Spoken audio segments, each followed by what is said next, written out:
सच ही तो कहा है किसी ने। अर्थहीन है वो सब जो समय पर ना मिले। अर्थहीन है वो सब जो समय पर ना मिले। सच बात है। आज समय है और आज हमें जिस चीज़ की नीड्स है वो ही ना मिले तो क्या ही मतलब है ना। समय निकल जाने के बाद ना इंसान की वैल्यू होती है, ना ही शायद उन चीज़ों के। So hey everyone, how are you all? I hope you are all good. I am Apoorva and मैं जॉब के साथ किस तरीके से स्टडी करती हूँ एंड आफ्टर दैट अपने घर को मैनेज करती हूँ, ये सारी चीज़ें मैं डिस्कस करूँगी आज इस वीडियो में। जैसे कि आपने वीडियो का टाइटल ही देख लिया होगा कि जिसने अभी तक पढ़ाई शुरू नहीं की वो कैसे स्टार्ट करे। सो आज मैं बेसिकली इसी चीज़ को लेकर आई हूँ। काफ़ी सारे ऐसे स्टूडेंट्स हैं जिन्होंने अभी तक बिल्कुल भी स्टडी स्टार्ट नहीं की है और जिनका एग्ज़ाम आने वाला है, चाहे वो एलटी का हो या फिर अपकमिंग कोई भी एग्ज़ाम हो। So guys, first of all आपने शुरू नहीं की, मन में काफ़ी सारे क्वेश्चंस होंगे आपके कि अब हम शुरू कैसे करें, किस तरीके से करें। तो आज मैं आपके सामने पॉइंट वाइज सारी चीज़ों को नोट डाउन करूँगी एंड जो मैंने नोट डाउन किया है वो मैं आपको बताऊँगी। सो फर्स्ट ऑफ ऑल, आप किसी भी एग्ज़ाम की तैयारी कर रहे हो, लाइक आप एलटी ग्रेड की कर रहे हो, सो आप सबसे पहले अपने सब्जेक्ट का सिलेबस निकाल लीजिए।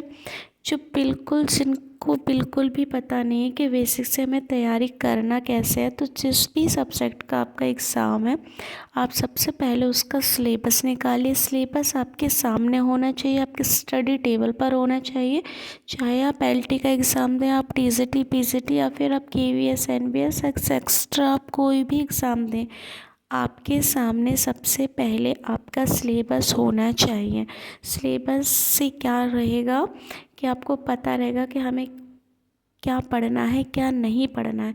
क्या होता है, जब तक हमें सिलेबस का पता नहीं होता तब तक हमारी स्टडी वैसी नहीं होती जैसी होनी चाहिए। अब जब आपके पास सिलेबस आ गया तो आप ये देखो कि हमें कौन सी चीज़ें कहाँ से पढ़नी है। जैसे आपका सब्जेक्ट इंग्लिश है तो आपको पता होगा कि हमें लिटरेचर कहाँ से पढ़ना है, किस चैनल से पढ़ना है।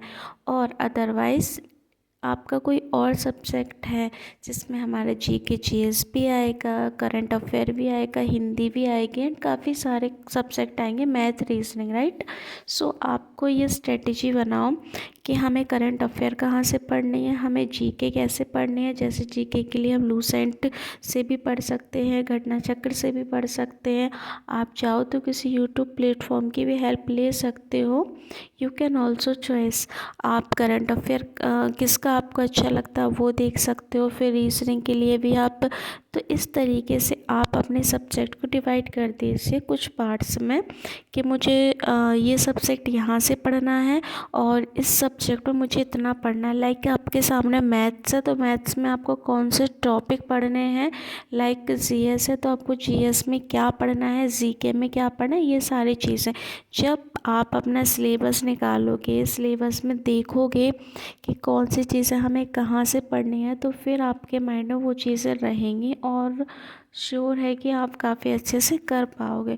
सो फर्स्ट ऑफ ऑल, जब भी आप सिलेबस को निकाल कर रखें या फिर आप एक डायरी पेन कुछ भी ले लीजिए जिसमें आप रोज़ की चीज़ों को नोट डाउन कीजिए। स्टडी करने से पहले सबसे इम्पोर्टेंट चीज़ होती है स्ट्रेटजी, कि आप को करना क्या है।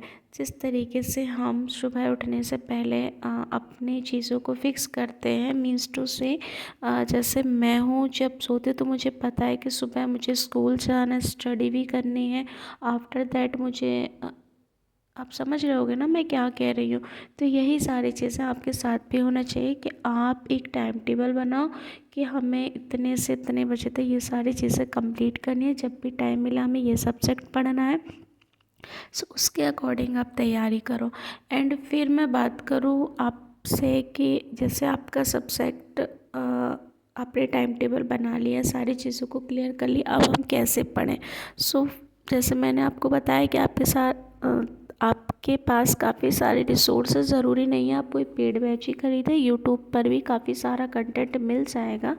यू कैन ऑल्सो हेल्प ले सकते हो आप उनकी, तो आप उससे भी पढ़ सकते हो। और मैं यहाँ बस कुछ एमसीक्यू की प्रैक्टिस कर रही थी, क्योंकि अभी मेरे एलटी का एग्ज़ाम है और काफ़ी सारे ऐसे स्टूडेंट्स हैं जिनका एलटी का एग्ज़ाम है, लेकिन उनको नहीं पता कि हमें जीएस कहाँ से पढ़ना है।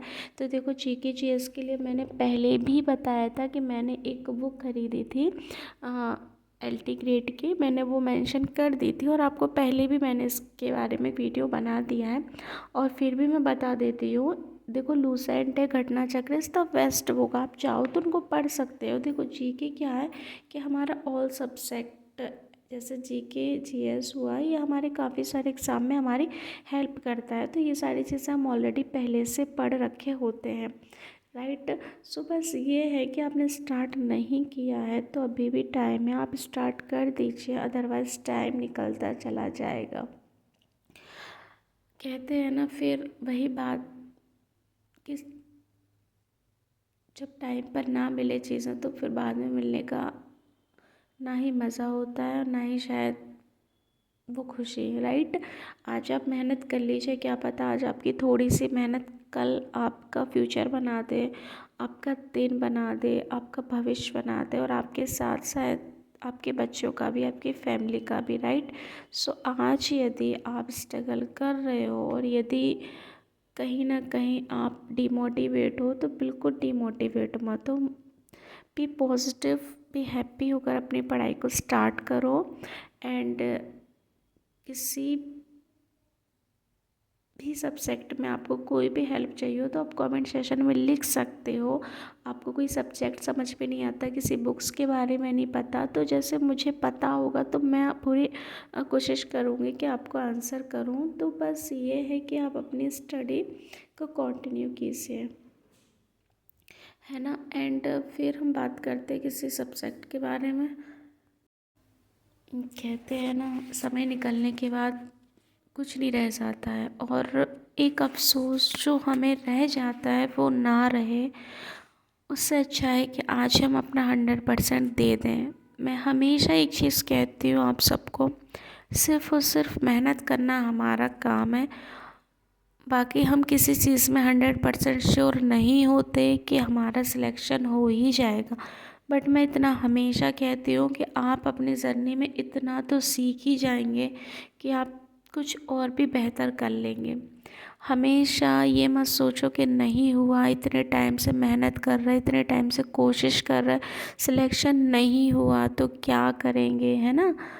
ये सारी चीज़ें हमें डिमोटिवेट करती हैं। कुछ अच्छा ज़रूर होगा। फिर भी मैं हमेशा कहती हूँ आपको एक बात, कि आप भगवान पर भरोसा रखना सीखिए, आप अपने आप पर भरोसा रखना सीखिए। कुछ नहीं तो कुछ ना कुछ ऐसा ज़रूर अच्छा होगा आपके लिए, जो आपकी लाइफ में बहुत अच्छा होगा, आपके लिए अच्छा होगा।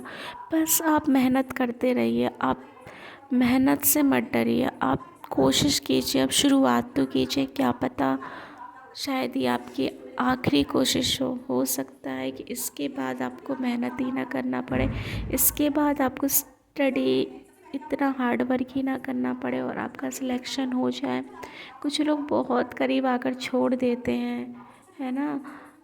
सो ये बेवकूफ़ी मत कीजिएगा।